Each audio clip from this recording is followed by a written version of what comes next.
রাধে রাধে। প্রিয় ভক্ত, আজকে আমরা গিরি গোবর্ধন মহারাজের পরিক্রমা করব। রাধাকুণ্ডের এই পবিত্র জলে আসমান করে সংকল্প করে পরিক্রমা শুরু করব এবং পুরো গিরি গোবর্ধন মহারাজের পরিক্রমা করব। প্রিয় ভক্ত, আপনাদের একটি বিশেষ সুযোগ রয়েছে আমার সঙ্গে গিরি গোবর্ধন মহারাজের পরিক্রমা করার। আপনারা যে যেখানেই থাকুন না কেন সেখানে বসেই মনটাকে বৃন্দাবনে নিয়ে আসুন এবং আমার সঙ্গে গিরি গোবর্ধন মহারাজের পরিক্রমা করুন। চলুন প্রিয় ভক্ত, আমরা এই রাধাকুণ্ডের পবিত্র জলে আসমান করে সংকল্প করে পরিক্রমা শুরু করি। শাস্ত্রে বলা হয়েছে এই রাধাকুণ্ড হলো স্বয়ং শ্রীমতী রাধারানীর থেকে অভিন্ন। শ্রীমতী রাধারানীর থেকে কোনো ভেদ নেই এই রাধাকুণ্ড। তাই এই রাধাকুণ্ডের পবিত্র জলে আমরা আসমান করে আমরা সংকল্প করব এবং পরিক্রমা শুরু করব। চলুন প্রিয় ভক্ত, আপনারা আপনাদের মনের ইচ্ছা রাধারানীর কাছে প্রকাশ করুন এবং সংকল্প করুন। প্রিয় ভক্ত, যদি মনসে ঘরে বসেও গিরি গোবর্ধন মহারাজের পরিক্রমা করা হয় তাহলে সেই একই ফল লাভ করা যায়। শ্রীল রূপ গোস্বামী তার গ্রন্থে বর্ণনা করেছেন যে এই জড়জগতের উপরে রয়েছে চিৎজগৎ, আর চিৎজগতের সর্বশ্রেষ্ঠ স্থান হচ্ছে বৈকুণ্ঠ, আর সেই বৈকুণ্ঠর থেকেও আরও শ্রেষ্ঠ স্থান হচ্ছে অযোধ্যা, আর সেই অযোধ্যার থেকেও আরও শ্রেষ্ঠ হচ্ছে দ্বারকাপুরী, আর সেই দ্বারকার থেকেও আরও শ্রেষ্ঠ হচ্ছে মথুরা মণ্ডল, আর সেই মথুরা মণ্ডলের থেকেও আরও শ্রেষ্ঠ স্থান হচ্ছে বৃন্দাবন। কেননা সেই বৃন্দাবনে ভগবান কৃষ্ণ তার প্রিয় গোপিকাদের নিয়ে রাসলীলা করেছেন। আর সেই বৃন্দাবন থেকেও আরও শ্রেষ্ঠ হচ্ছে এই গিরি গোবর্ধন মহারাজ। কেননা এই গিরি গোবর্ধনকে ভগবান শ্রীকৃষ্ণ তার শ্রীহস্তে ধারণ করেছিল 7 দিন 7 রাত পর্যন্ত, আর তার প্রিয় গোপিকা আর রাধারানীকে অনন্ত আনন্দ প্রদান করেছিল। কেননা কৃষ্ণ যখন গিরি গোবর্ধন ধারণ করেছিল তখন গোপিকারা এবং রাধারানী কৃষ্ণের সামনে ছিল। কৃষ্ণকে অপলক নয়নে দর্শন করে তারা পরম আনন্দ লাভ করেছে। তাই তো এই গিরি গোবর্ধন হচ্ছে বৃন্দাবন থেকেও শ্রেষ্ঠ, আর গিরি গোবর্ধন থেকেও আরও শ্রেষ্ঠ হচ্ছে এই রাধাকুণ্ড আর শ্যামকুণ্ড। দেখুন প্রিয় ভক্ত, এটি হলো রাধাকুণ্ড আর পাশে রয়েছে শ্যামকুণ্ড। প্রথমে শ্যামসুন্দর কৃষ্ণ এই শ্যামকুণ্ডকে বানিয়েছিল, তারপরে রাধারানীও তার প্রিয় সখীদের নিয়ে এই রাধাকুণ্ড বানিয়েছিল। তো শ্যামসুন্দর কৃষ্ণ এই রাধাকুণ্ডকে দেখে খুব প্রসন্ন হয়েছিল, কেননা এই কুণ্ডটি খুব সুন্দর। তখন কৃষ্ণ বলেছিল, হে রাধা, হে আমার প্রিয় সখীগণ, তোমাদের এই রাধাকুণ্ড আমার অতি প্রিয়। ভগবান কৃষ্ণ বলেছিল, হে রাধে, তুমি যেরকম আমার প্রিয় তেমনি এই রাধাকুণ্ড আমার তেমনই প্রিয়। তখন রাধারানীও কৃষ্ণকে বলেছিল, হে শ্যামসুন্দর, তোমার শ্যামকুণ্ডও আমার খুব প্রিয়। তুমি শ্যামসুন্দর যেরকম আমার প্রিয়, তোমার শ্যামকুণ্ডও আমার তেমনই প্রিয়। তাই প্রিয় ভক্ত, এই রাধাকুণ্ড আর শ্যামকুণ্ড হলো এই ব্রহ্মাণ্ডের সর্বশ্রেষ্ঠ স্থান, সবথেকে পবিত্র স্থান। তাই আমরা এই স্থান থেকে আজকে আমরা পরিক্রমা শুরু করব। গিরি গোবর্ধন পরিক্রমা করার সময় যে যে স্থানে ভগবান কৃষ্ণ তার অতি অন্তরঙ্গা লীলা বিলাস করেছে সেই স্থানের লীলা বর্ণনা করব এবং দর্শন করব। এভাবে আমরা পুরো গিরি গোবর্ধন মহারাজের পরিক্রমা করে গিরি গোবর্ধন মহারাজের বিশেষ কৃপা প্রাপ্ত হব। চলুন আমরা শুরু করি গিরি গোবর্ধন মহারাজের পরিক্রমা। পরিক্রমা করতে করতে এখন এসে পৌঁছেছি বৃন্দাবনের কুসুম সরোবর। এই সেই বৃন্দাবনের কুসুম সরোবর। এই স্থানে রাধাকৃষ্ণের অনেক মধুর লীলা হয়েছিল। এই কুসুম সরোবরে প্রতিদিন দুপুর 12টার সময় রাধারানী কৃষ্ণের সঙ্গে দেখা করার জন্য আসত এবং এটি হলো তাদের প্রেমময়ী মিলনস্থল। এখানে খুব সুন্দর কুসুম ফুল হতো। সেই কুসুম ফুল দিয়ে মালা বানিয়ে রাধারানী শ্যামসুন্দর কৃষ্ণকে পরাতো। একবার এই স্থানে রাধাকৃষ্ণ পাশাপাশি বসেছিল, তখন বসন্ত ঋতু ছিল। খুব সুন্দর মৃদু মৃদু হাওয়া, আর পাখি, ভ্রমর, ময়ূররা নৃত্য করছিল, কীর্তন করছিল। আর সেই সময় রাধারানীর কেশ খুলে গিয়েছিল এবং রাধারানীকে দেখে শ্যামসুন্দর কৃষ্ণ বলল, রাধা, তুমি আমার কাছে আসো। তখন রাধারানী কৃষ্ণের কাছে এসেছিল, আর সেই সময় আশেপাশে খুব সুন্দর কুসুম ফুল ফুটেছিল। তখন শ্যামসুন্দর রাধারানীর কেশ বন্ধন করেছিল। খুব সুন্দর রাধারানীর কেশে বেনি বানিয়েছিল, আর কুসুম ফুল দিয়ে রাধারানীকে সাজিয়েছিল। এরকম মধুর লীলা বৃন্দাবনের এই কুসুম সরোবরে হয়েছিল। একবার নারদমণি বৃন্দাবনের রাসলীলায় প্রবেশ করার জন্য এসেছিল। তখন বৃন্দা দেবী বলল, নারদ, তুমি কুসুম সরোবরে গিয়ে স্নান করে এসো। তখন নারদমণি বৃন্দাবনের এই কুসুম সরোবরে স্নান করে গোপী হয়ে গিয়েছিল। কেননা এই কুসুম সরোবর স্বয়ং শ্যামসুন্দর কৃষ্ণ তার নিজের বাঁশি দিয়ে বানিয়েছিল। এই সরোবরটি ভগবান তার নিজের বাঁশি দিয়ে বানিয়েছিল, তাই তো এই স্থানটি এত পবিত্র। এবং রাধাকৃষ্ণ প্রতিদিন দুপুর 12টার সময় এসে এই স্থানে তাদের অনেক প্রেমময়ী লীলাবিলাস করত। এবং যখন রাধারানী কৃষ্ণের সঙ্গে দেখা করত, তখন আশেপাশে রাধারানীর গোপিকারাও থাকতো। গোপিকারা হলো রাধারানীকে তার লীলায় সাহায্য করে। আর রাধাকৃষ্ণের এই লীলা, এই প্রেম সম্পূর্ণ শুদ্ধ, বিশুদ্ধ তাদের এই প্রেম। কেননা ভগবান কৃষ্ণ হলো এই সংসারের 3 গুণের অতীত। ভগবানের এই ব্রজলীলা সম্পূর্ণ পবিত্র, তাই তো এই ব্রজলীলা আমরা শ্রবণ করলে আমাদের হৃদয়ও পবিত্র হয়ে যাবে। এবং এই ব্রজভূমি বৃন্দাবন ধামকে দর্শন করলে ভগবান কৃষ্ণের অপার কৃপা আমরা লাভ করব। তো চলুন প্রিয় ভক্ত, আমরা এগিয়ে যাই পরিক্রমা রাস্তায়, এবং এভাবেই সমস্ত লীলা স্থলকে দর্শন করতে করতে আমরা এই গিরি গোবর্ধন মহারাজের পরিক্রমা করে জীবনকে সার্থক করি। গিরি গোবর্ধন মহারাজের পরিক্রমা করতে করতে এখন এসে পৌঁছেছি ঠিক গিরি গোবর্ধন মহারাজের নিকটে। প্রিয় ভক্ত, যারা আপনারা আমার সঙ্গে এই গিরি গোবর্ধন পরিক্রমা করছেন, আপনারা ঘরে বসেই সম্পূর্ণ গিরি গোবর্ধন মহারাজের পরিক্রমার ফল লাভ করবেন। কেননা ভগবান ভক্তের ভক্তিকে গ্রহণ করে, ভক্তের হৃদয়ের ভাবকে গ্রহণ করে। ভক্তির অসামিত সিন্ধু গ্রন্থে রূপ গোস্বামী বর্ণনা করেছেন, কৃষ্ণ সর্ব আকর্ষণীয়। ভগবান কৃষ্ণ সমস্ত জগৎকে আকর্ষিত করে, আর সেই সর্ব আকর্ষণীয় ভগবান কৃষ্ণ ভক্তির মাধ্যমে আকর্ষিত হয়ে যায়। ভগবান কৃষ্ণ পুরো জগৎকে আকর্ষিত করে, আর সেই ভগবানও ভক্তের হৃদয়ের ভক্তি দেখে আকর্ষিত হয়ে যায়। তাই আমরা যে যেখানেই থাকি না কেন, সেই স্থানে বসে আমরা হৃদয় দিয়ে এই গিরি গোবর্ধন মহারাজের পরিক্রমা করলে অবশ্যই গিরি গোবর্ধন মহারাজ আমাদের হৃদয়ের ভাবকে গ্রহণ করবে। শ্যামসুন্দর কৃষ্ণ বৃন্দাবনের অরণ্যে এভাবে তার সখাদের নিয়ে অনেক মধুর মধুর লীলা করেছে। এবং ভগবান কৃষ্ণের যে চরণ কমল খুব নরম, তুলার মতন, আর সেই কৃষ্ণের চরণ দিয়ে এই বৃন্দাবনের ব্রজ বৃন্দাবনের এই মাটিতে ভগবান বিচরণ করেছে সখাদের নিয়ে। গাভীরা আগে আগে চলে বৃন্দাবনের এই মাটিকে একদম নরম করে দিয়েছে, আর কৃষ্ণ সেই মাটির উপর দিয়ে তার চরণ রেখে বিচরণ করেছে। তাই তো প্রিয় ভক্ত, বৃন্দাবনের প্রতিটি ধুলা কণায় রয়েছে কৃষ্ণের চরণ ধুলি, এবং কৃষ্ণের প্রিয় গোপিকাদের চরণ ধুলি, রাধারানীর চরণ ধুলি। তাই তো বৃন্দাবনের এই ব্রজরজ অতি পবিত্র। একবার মুক্তি দেবী ভগবান কৃষ্ণকে বলছিল, হে কৃষ্ণ, আমি সকলকে মুক্তি প্রদান করি, আমার মুক্তি কিভাবে হবে?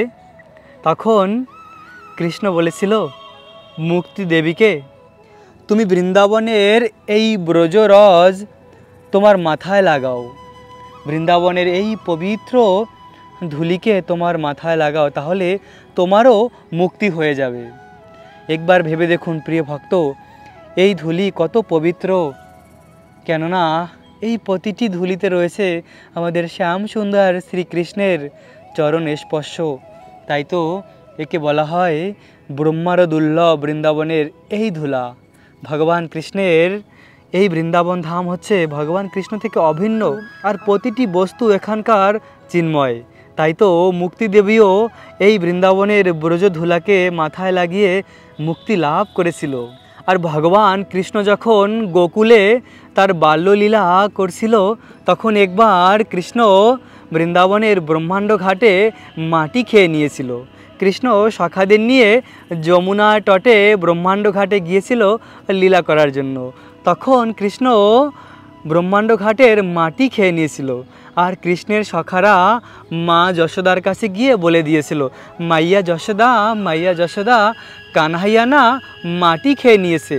তখন মা যশোদা ছুটে এসেছে কৃষ্ণের কাছে ব্রহ্মাণ্ড ঘাটে, এসে কৃষ্ণকে বলল, কৃষ্ণ কৃষ্ণ তুমি মাটি খেয়েছো?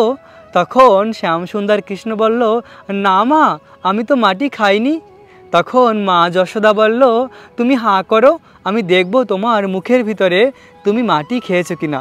এবার কৃষ্ণ কি করবে? কৃষ্ণের মুখে তো অলরেডি মাটি রয়েছে, হাঁ করলে তো মা দেখে ফেলবে মাটি রয়েছে। তখন কৃষ্ণ হাঁ করছে না, আর মা যশোদা কৃষ্ণের দুটি গালে হাত দিয়ে চাপ দিয়ে মুখকে খুলেছে, আর কৃষ্ণের মুখের ভিতরে মা যশোদা অনন্ত কোটি ব্রহ্মাণ্ড গ্রহ নক্ষত্রকে দর্শন করেছিল। ভগবান কৃষ্ণ এই বৃন্দাবনের পবিত্র মাটিকে তিনিও একবার গোকুলে খেয়েছিল। আর ভগবান কৃষ্ণ প্রতিদিন তার সখাদের নিয়ে এই গিরি গোবর্ধন মহারাজের তটে এসে লীলা করত। গিরি গোবর্ধন হচ্ছে খুব দয়ালু। প্রিয় ভক্ত, আজকে আমরা যেহেতু গিরি গোবর্ধন মহারাজের পরিক্রমা করছি, তাই আমরা গিরি গোবর্ধন মহারাজেরও গুণমহিমা শ্রবণ করব শ্রীমদ্ ভাগবতম থেকে। শ্রীমদ্ ভাগবতমে স্বয়ং ভগবান কৃষ্ণের প্রিয় গোপিকারা এই গিরি গোবর্ধন মহারাজের গুণগান করছিল। তারা বলছিল, ভাগবতমের একটি গীত রয়েছে বেণুগীত, সেখানে এভাবে গিরি গোবর্ধন মহারাজের গুণমহিমা তারা করছিল যে গিরি গোবর্ধন মহারাজ কত ভাগ্যশালী, কত মহান গিরি গোবর্ধন। আমরা গোপিকারা কৃষ্ণকে এত ভালোবাসি, তাও আমরা কৃষ্ণকে কখনো সামনে পাই না। কৃষ্ণ সকাল হলেই সখাদের নিয়ে গিরি গোবর্ধনের তটে চলে যায় লীলা করার জন্য, এবং সেই সন্ধ্যাবেলা ফিরে আসে। সারা দিন কৃষ্ণ এই গিরি গোবর্ধনের তটে বসে লীলা করে। আর গিরি গোবর্ধন মহারাজ কত ভাগ্যশালী, কৃষ্ণ এবং কৃষ্ণের সখাদের সেবা করার দুর্লভ সুযোগ পায়। এভাবে বলছিল গিরি গোবর্ধন মহারাজের মহিমা। আরও বলছিল গোপিকারা যে আমরা কৃষ্ণকে এত ভালোবাসি, তাও আমরা শুধু এক পলক দর্শন করতে পারি। আর গিরি গোবর্ধন মহারাজ পুরো দিন অপলোক নয়নে কৃষ্ণকে দর্শন করে, কেননা যখন কৃষ্ণ এই গিরি গোবর্ধনের তটে এসে লীলা করত, তখন কৃষ্ণের সখারা এখানেই বিচরণ করত, কৃষ্ণের গাভীরা এই স্থানে বিচরণ করত। আর গিরি গোবর্ধনের যে সুন্দর সুন্দর গাছের ফল, ঝর্ণার জল, এগুলি কৃষ্ণের গাভী আর কৃষ্ণের সখারা খেয়ে থাকতো। এভাবে গিরি গোবর্ধন মহারাজ কৃষ্ণ এবং কৃষ্ণের শুদ্ধ ভক্ত ব্রজবাসীদের অনেক সেবা করেছে। তাই তো গিরি গোবর্ধন ভক্ত শ্রেষ্ঠ। ভাগবতমে বর্ণনা করা হয়েছে যে এই গিরি মহারাজ হচ্ছে সর্বশ্রেষ্ঠ ভক্ত। গিরি গোবর্ধন হলো ভগবান শ্রীকৃষ্ণের হৃদয়। গিরি গোবর্ধন ভগবানও ভক্ত, একসঙ্গে তার দুটি রূপ, ভক্তের মধ্যে সর্বশ্রেষ্ঠ আর ভগবানের মধ্যে সবথেকে দয়ালু। তাই তো প্রিয় ভক্ত, আমরা এই গিরি গোবর্ধন পরিক্রমা করার মাধ্যমে আমাদের হৃদয়ের সমস্ত অভিলাষ পূর্ণ করবে গিরি গোবর্ধন মহারাজ। আমাদের ভাগ্যে যা কিছু লেখা থাকে তার থেকে অধিক আমরা কখনোই কিছু লাভ করতে পারি না, কিন্তু যদি আমাদের ভাগ্যে যে বস্তু নেই তার থেকেও আমরা অধিক কিছু চাই, তাহলে সেটি শুধুমাত্র গিরি গোবর্ধন মহারাজই দিতে পারে। কেননা গিরি গোবর্ধন মহারাজ হলো ভগবান শ্রীকৃষ্ণের হৃদয়। আর তাই তো গিরি গোবর্ধন এত দয়ালু। তাই ব্রজ গোপিকারাও গিরি গোবর্ধন মহারাজের কাছে বলেছে, হে গিরি গোবর্ধন মহারাজ, আপনি আমাদের ভগবান কৃষ্ণের ভক্তি দান করুন, আমরা যেন কৃষ্ণকে আমাদের প্রতিরূপে লাভ করতে পারি। এভাবে আমরাও গোপিকাদের পদাঙ্গ অনুসরণ করে গিরি গোবর্ধন মহারাজের এই পরিক্রমা করে গিরি গোবর্ধনের বিশেষ কৃপা লাভ করতে পারি। কৃষ্ণ ইন্দ্র পূজা বন্ধ করে গিরি গোবর্ধন মহারাজের পূজা করিয়েছিল ব্রজবাসীদের দিয়ে, এবং সমস্ত ব্রজবাসীদের বলেছিল, এখন তোমরা এই গিরি গোবর্ধনের পরিক্রমা করো। আর সেই থেকে আজও সেই পরম্পরা চলে আসছে, এবং সমস্ত ভগবান কৃষ্ণের ভক্তরা এই গিরি গোবর্ধন মহারাজের পরিক্রমা করে থাকে। আর এই গিরি গোবর্ধন মহারাজের পরিক্রমা করার মাধ্যমে পরম আনন্দ লাভ করা যায়। প্রিয় ভক্ত, গিরি গোবর্ধনের এই শীতল ছায়া এবং গিরি গোবর্ধনের অপার করুণা যে একবার উপলব্ধি করেছে তার জীবন। ভগবান শ্রীকৃষ্ণ যখন তার স্বধাম গোলক বৃন্দাবনে ছিল, তখন কৃষ্ণের মনে ইচ্ছে হলো যে এমন একটি সুন্দর স্থান হতো, পাহাড় হতো, যেখানে আমি সখাদের নিয়ে অনেক সুন্দর লীলা করতে পারি। তো ভগবান কৃষ্ণের ইচ্ছা মাত্রই কৃষ্ণের হৃদয় থেকে প্রকাশিত হলো এই গিরি গোবর্ধন মহারাজ।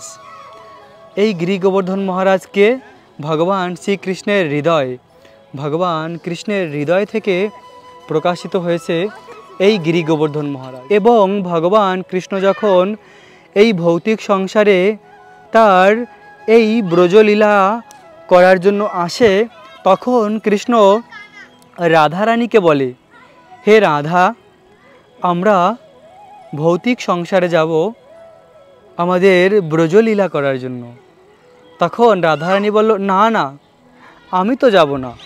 যেখানে বৃন্দাবন নেই, যেখানে গোবর্ধন নেই, যেখানে যমুনা মহারানী নেই, সেখানে আমি যাব না কৃষ্ণ, সেখানে আমার ভালো লাগে না। তো কৃষ্ণ বলল, রাধা, আমি আমার এই চিৎ জগতের বৃন্দাবনকে আমি এই ভৌতিক সংসারে নিয়ে যাই। আর এভাবে কৃষ্ণ রাধারানীর জন্য এই বৃন্দাবন ধামকে তার সঙ্গে করে নিয়ে এসেছে তার লীলা করার জন্য। তো কৃষ্ণ এই সংসারে আসার আগেই কৃষ্ণের পার্শ্বদ, কৃষ্ণের সমস্ত সখারা কৃষ্ণের আগেই এসে এই ব্রজ বৃন্দাবনে জন্মগ্রহণ করেছে। এবং এই গিরি গোবর্ধন মহারাজ কৃষ্ণ এই সংসারে লীলা করার আগে, বহু বছর আগেই তিনি আবির্ভূত হয়েছিল। প্রথমে এই গিরি গোবর্ধন মহারাজ সাউথ ইন্ডিয়াতে দোনাচল পর্বতের পুত্ররূপে জন্মগ্রহণ করেছিল। আর একবার পুলস্ত্য ঋষি দোনাচল পর্বতের কাছে গিয়েছিল, আর তখন পুলস্ত্য ঋষিকে পেয়ে দোনাচল পর্বত খুব সেবা করলো। এবং যখন সেই মুনিবর সেখান থেকে চলে আসবে, তখন দোনাচল পর্বত পুলস্ত্য মুনিকে বলল, হে মুনিবর, আমি আপনার কোনো একটি সেবা করতে চাই, বলুন আমি আপনার কি সেবা করতে পারি। তখন পুলস্ত্য ঋষি বলল, তোমার যে ছোট পুত্র গিরিরাজ, গিরিরাজকে আমার খুব পছন্দ হয়েছে। রাধে রাধে। পুলস্ত্য ঋষি তখন দোনাচল পর্বতকে বলল, তোমার যে ছোট পুত্র গিরিরাজ, গিরিরাজকে আমার খুব পছন্দ, একে আমি বেনারসি কাশী ধামে নিয়ে যেতে চাই, তুমি একে আমাকে দান করো। আমার পুত্র গিরিরাজ যদি আপনার সঙ্গে যেতে চায় তাহলে একে নিয়ে যেতে পারেন। তখন গিরিরাজকে বলল পুলস্ত্য ঋষি, তুমি কি যেতে চাও? তখন গিরিরাজ বলল, হ্যাঁ আমি যেতে পারি, কিন্তু আমার একটি কন্ডিশন আছে, আমাকে ডাইরেক্ট এখান থেকে কাশীধামে নিয়ে যেতে হবে। যদি মাঝখানে কোথাও আমাকে রাখা হয় তাহলে আমি সেখানেই থেকে যাব, সেখান থেকে আর যাব না। তখন পুলস্ত্য ঋষি বলল, ঠিক আছে। তো পুলস্ত্য ঋষি ছিল একজন মুনিবর এবং তার অসীম শক্তি ছিল, যোগ শক্তি।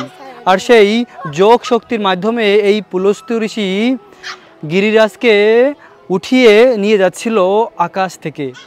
যেতে যেতে যখন এই ব্রজ বৃন্দাবনের উপর দিয়ে যাচ্ছিল, তখন গিরিরাজ তো স্বয়ং ভগবানের হৃদয়, গিরিরাজের শক্তি তো অসীম শক্তি, তখন গিরিরাজ তার নিজের ওয়েট বাড়িয়ে দিল, আর পুলস্ত্য ঋষি তাকে এই ব্রজ বৃন্দাবনের উপর রাখার জন্য বাধ্য হলো। এই স্থানে তখন গিরিরাজকে রেখে দিয়েছিল পুলস্ত্য ঋষি। আর পুলস্ত্য ঋষি তখন কিছুক্ষণ বিশ্রাম করে যখন গিরিরাজকে উঠানোর জন্য গিয়েছে, বলল, গিরিরাজ চলো আমরা যাব কাশীধামে। তখন গিরিরাজ বলল, তোমার সঙ্গে আমার এই কন্ডিশন ছিল, আমাকে যেখানে রাখা হবে আমি সেখান থেকে আর যাব না, তো এখানে আমাকে রেখেছো, এখান থেকে আর আমি যাব না। তখন সেই পুলস্ত্য ঋষি ক্রোধান্বিত হয়ে গিরিরাজকে অভিশাপ দিয়েছিল যে তুমি প্রতিদিন তিল তিল করে মাটির নিচে চলে যাবে। আর এখনও তাই তো এই গিরিরাজ প্রথমে অনেক বৃহৎ উঁচু ছিল, কিন্তু ধীরে ধীরে গিরিরাজ মাটির নিচে চলে যাচ্ছে। আসল তত্ত্ব কথা হলো এই যে গিরিরাজকে কেউ অভিশাপ দিতে পারে না, কেননা গিরিরাজ হলো স্বয়ং ভগবানের হৃদয়, এটি ভগবানের একটি লীলা। আসলে গিরি গোবর্ধন ভগবানের লীলার সহায়তার জন্য এই ভূমিতে এসেছিল। পুলস্ত্য ঋষির অভিশাপের মাধ্যমে গিরিরাজ আবার তার স্বধাম গোলক বৃন্দাবনে ফিরে যাবে। তাই তো পুলস্ত্য ঋষিকে ভগবান মাধ্যম বানিয়েছে এই অভিশাপ।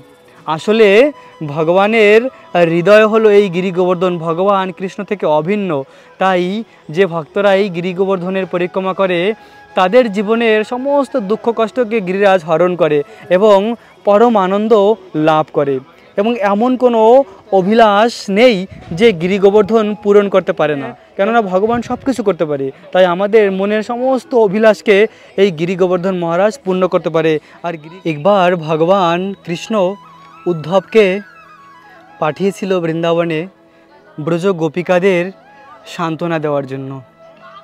কৃষ্ণ এই বৃন্দাবন থেকে যখন চলে গিয়েছিল মথুরায়, তখন কৃষ্ণ একবার উদ্ধবকে পাঠিয়েছিল ব্রজ গোপিকাদের সান্ত্বনা দেওয়ার জন্য। তো উদ্ধব এসে ব্রজ গোপিকাদের এভাবে সান্ত্বনা দিচ্ছিল।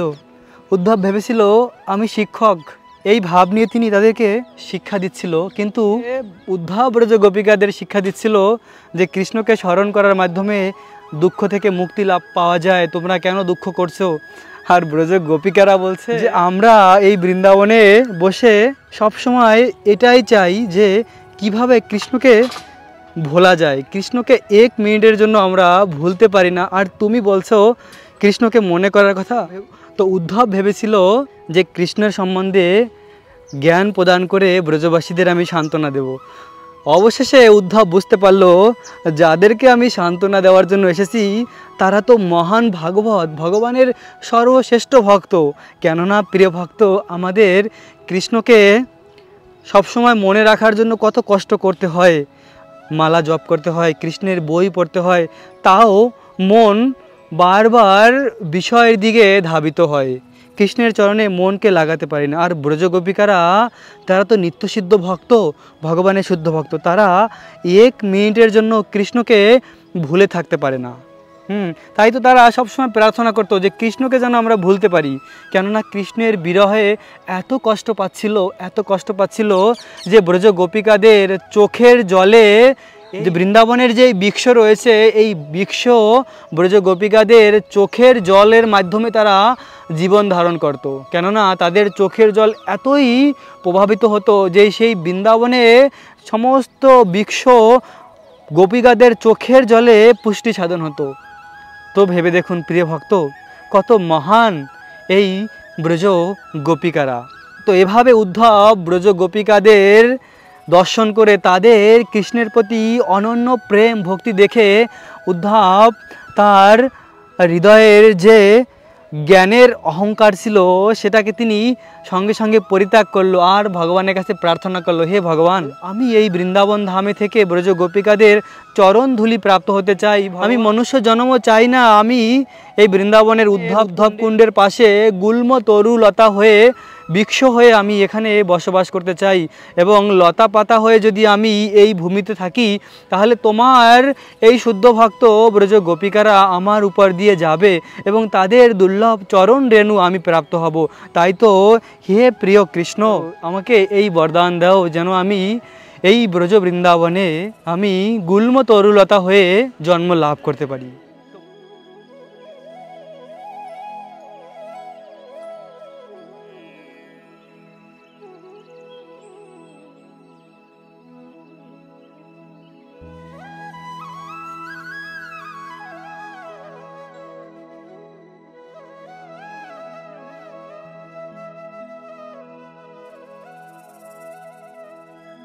শ্যামসুন্দর কৃষ্ণ সকাল হলেই তার প্রিয় সখাদের নিয়ে বৃন্দাবনের অরণ্যে চলে যেত গোচরণ লীলা করার জন্য। তো ব্রজ গোপিকারা রাস্তার পাশে গাছের আড়ালে দাঁড়িয়ে থাকতো কৃষ্ণকে এক পলক দর্শন করার জন্য। আর কৃষ্ণ যখন এরকম বৃন্দাবনের রাস্তা দিয়ে যেত তখন ব্রজ গোপিকারা তাকিয়ে থাকতো কৃষ্ণকে দর্শন করার জন্য।